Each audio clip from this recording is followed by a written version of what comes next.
उत्तर प्रदेश विधानसभा चुनाव 2022 बहुत ही जल्द आने वाला है, जिसको लेकर सभी राजनीतिक दल के नेता अपनी तैयारियां जोरों शोर पर कर दिए हैं।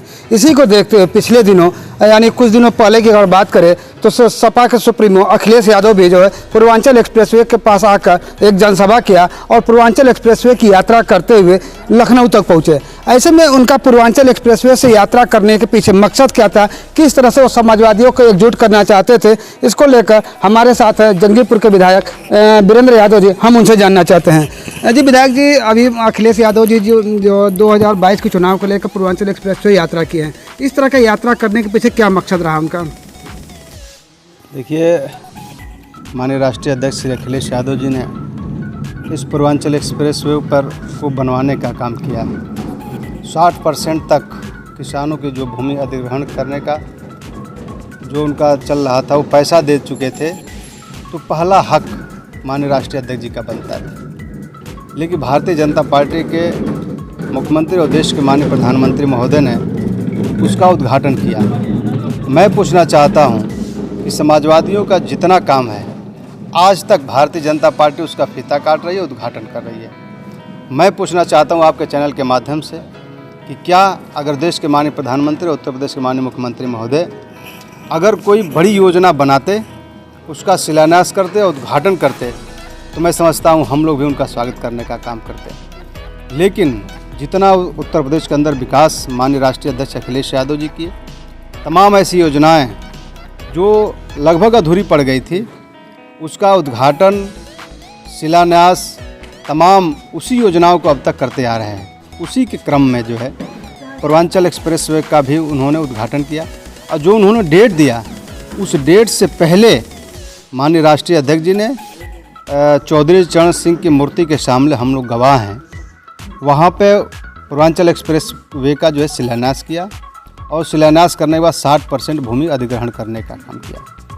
और कहीं न कहीं ये दायित्व होता है उत्तर प्रदेश की सरकार का कि जो सरकार आएगी उसको पूरा करने का काम करेगी। लेकिन उसका अलाइनमेंट भी गड़बड़ कर दिया, उसकी हाइट भी कर दिया, कम कर दिया माननीय मुख्यमंत्री महोदय, और उसमें जो फैसिलिटी थी, जो सर्विस लेन थी, उसको भी उन्होंने कम कर दिया। और जो शौचालय से लेकर पेट्रोल पंप से लेकर तमाम ऐसी जो सुविधाएं होटल से लेकर के जो मिलनी चाहिए, मंडियां मिलनी चाहिए, वो नहीं मिली। आप देखे होंगे पूर्वांचल एक्सप्रेसवे पर माननीय राष्ट्रीय अध्यक्ष श्री अखिलेश यादव जी जंगीपुर की मंडी जो वहीं पूर्वांचल एक्सप्रेसवे पर देने का काम किए थे, आज तक वो मंडी नहीं बनी, न कोई फैसिलिटी मिला। उसकी हाइट भी, रोड की हाइट भी उन्होंने कम कर दिया। तो आखिरकार कम पैसे में आप कह रहे हैं कि मैं सड़क बना दिया। अखिलेश यादव जी जो बनवा रहे थे उसमें ज़्यादा पैसा लग रहा था। तो उनकी सोच और आपकी सोच यही जग जाहिर हो जा रही है। विधायक, पूर्वांचल एक्सप्रेसवे का जो उद्घाटन और वहाँ से जो चल करके माननीय राष्ट्रीय अध्यक्ष जी ने पूर्वांचल के जनता को इस संदेश देने का काम किया कि ये कार्य समाजवादियों का है और ज़बरदस्ती भारतीय जनता पार्टी उसको उद्घाटन कर रही है। लेकिन वहाँ पूर्वांचल की महान जनता ने इतना बड़ा संदेश दिया है कि उस संदेश से देश की जो दिल्ली में बैठे हुए भारतीय जनता पार्टी आदरणीय प्रधानमंत्री मोदी जी हैं, वो हिल गए और तीनों किसान काला कानून तुरंत वापस करने का काम किया। तो ये कहीं न कहीं पूर्वांचल के लोगों की देन, और जिससे भारतीय जनता पार्टी घबरा करके किसान बिल वापस करने का काम किया। हम स्वागत करते हैं। विधायक जी, अगर किसान बिल की हम बात करें तो बहुत सारे लोग कह रहे हैं कि ये लोग मोदी जी घबरा कर जो है इन्होंने बिल को वापस लिया है। वहीं अगर हम भाजपा की बात करें तो भाजपा के लोग कह रहे हैं कि अब जो है इस बिल के वापस हो जाने से विपक्ष जो मुद्दा विहीन हो गया है। शायद अगर ये पहले करते किसानों के पक्ष में होता, लेकिन 703 जो किसान शहीद हुए हैं उसका कौन जिम्मेवार है? जो 703 किसान जो शहीद हुआ है और लगातार 11 महीने से ऊपर जो लगातार आंदोलन करता रहे, देश का अब तक का सबसे बड़ा आंदोलन है। और जब किसान रोडों पर आ जाए और अपनी बात को न माने, तो कहीं न कहीं किसानों की जीत हुई है। और किसान की इतनी बड़ी जीत हुई है कि अपनी बात को उन्होंने मनवाने का काम किया। और किसान किसी जाति धर्म का संप्रदाय का नहीं होता है, किसान तो सिर्फ किसान है, वो अपनी बात मांग रहा है। तो तीनों की काला कानून उन्होंने वापस किया है, ये कहीं न कहीं उन्हीं के दबाव में हुआ है और किसानों की जीत हुई है, सरकार की हार हुई है।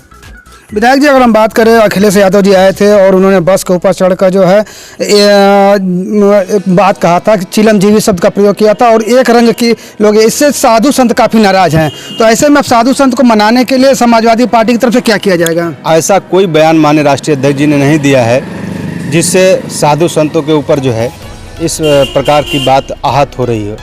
ऐसी कोई बात नहीं है। अगर उन्होंने हमारे राष्ट्रीय अध्यक्ष जी को ये कहा है कि टूटी चोर हैं, तो अगर माननीय राष्ट्रीय अध्यक्ष जी ने ये थोड़ी कहा है कि साधु संतों को चिलमजीवी हैं।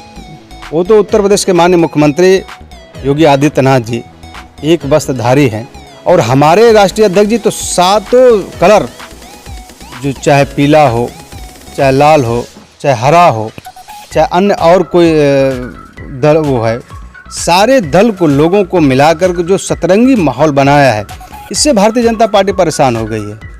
वो चिलमजीवी का मामला नहीं है, वो तो ज़बरदस्ती खींच रहे हैं। और माननीय राष्ट्रीय अध्यक्ष जी कभी इस प्रकार का कोई बयान नहीं देते हैं, हमेशा साधु संतों का सम्मान करने का काम किया है।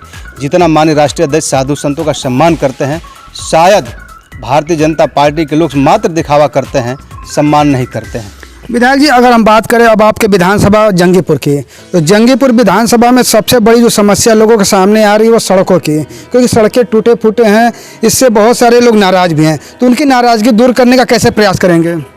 देखिए, उत्तर प्रदेश के माननीय मुख्यमंत्री और उप मुख्यमंत्री दोनों लोगों ने ऐलान किया था कि 15 दिन में सड़कें गड्ढा मुक्त हो जाएंगी, लेकिन अब तक चुनाव आ गया है सर पे, अब तक सड़कें गड्ढा मुक्त नहीं हुई।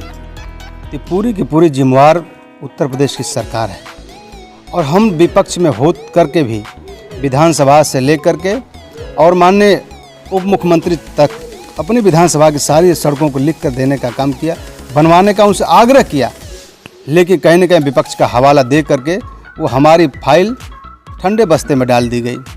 लेकिन आपके चैनल के माध्यम से मैं कह रहा हूँ कि भारतीय जनता पार्टी विपक्ष के विधायकों की अवहेलना करने का काम किया।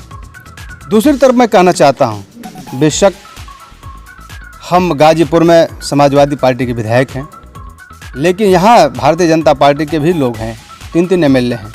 उनके क्षेत्रों का क्यों नहीं विकास हुआ? विकास होना चाहिए तो उनके क्षेत्रों का भी विकास होना चाहिए। जहाँ आप खड़े हैं ये सदर विधानसभा है, इससे उस आगे जाएंगे तो जमानिया विधानसभा है, उसके बगल में जाएंगे तो मोहम्मदाबाद विधानसभा है। तीनों विधानसभाओं में विकास होना चाहिए, लेकिन हम तो हर जगह घूमते हैं, हमें कहीं नहीं दिखाई देता कि विकास हुआ है। मैं मानता हूं कि जंगीपुर में विकास नहीं हो सकता, लेकिन अन्य 3 विधानसभाओं में जहां भारतीय जनता पार्टी की सत्ता के विधायक, जहां डबल इंजन की सरकार है, उत्तर प्रदेश और केंद्र की सरकार है, वहां तो ज़्यादा पैसा आना चाहिए, वहां ज़्यादा विकास होना चाहिए, लेकिन वहां भी विकास नहीं। क्यों ऐसा?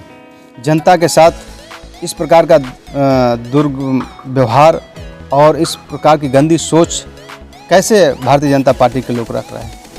तो ये थे जंगीपुर से विधायक वीरेंद्र यादव जी, जिन्होंने बेबाक अपनी बात को रखा और उन्होंने कहा कि पूर्वांचल एक्सप्रेसवे जो अखिलेश यादव की देन थी और वो अखिलेश यादव ने उस यात्रा किया और उस यात्रा के माध्यम से सभी समाजवादियों को एकजुट करने का प्रयास किया। इस दौरान अखिलेश यादव जी ने जो है एक बयान भी दिया था चिलमजीवी को लेकर, इस पर भी उन्होंने अपनी बातों को स्पष्ट रखा।